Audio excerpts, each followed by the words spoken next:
drive back home turned to a rescue mission for Michael Susino. I was stopped at the light just down the road.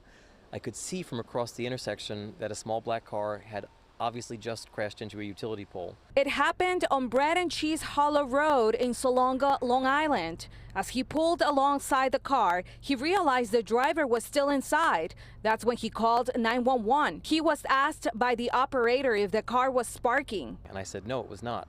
As soon as I said that, the hood of the car caught fire. He got out of his vehicle and with the help of another unidentified man, pulled the driver, identified as Tempest Harris Buckner, out of the 2021 Hyundai Elantra vehicle. The two of us dragged her across the street, set her down safely, and it was at that point the car became fully engulfed in flames. We could feel the heat of the fire, and there was popping noises and small explosions happening at the time. Michael Petre, a third man, didn't hesitate to help out and put to good use his CPR and first aid training. I looked down to assess her injuries and noticed that she had a severe laceration that was about from right below her knee that extended down to her ankle. He says the driver was losing a lot of blood and knew he needed to act quickly. I knew that a tourniquet was the best option, so luckily someone nearby had a belt, handed it to me, and it was a nylon belt that I applied to her right above her knee and tightened it to help slow the bleeding, and it did. Susino, a Northport High School orchestra director, asked the driver for her name to distract her.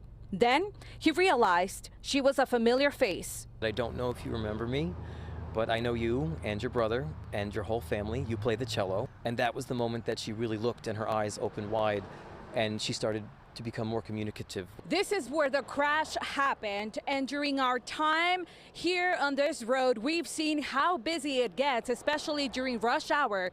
The two men didn't think twice about risking their lives to help that driver. This really wasn't about anyone else but her. No one was thinking about the car or what might happen to us or if we could get injured. The driver was transported to Stony Brook University Hospital, where she's being treated for non-life-threatening injuries.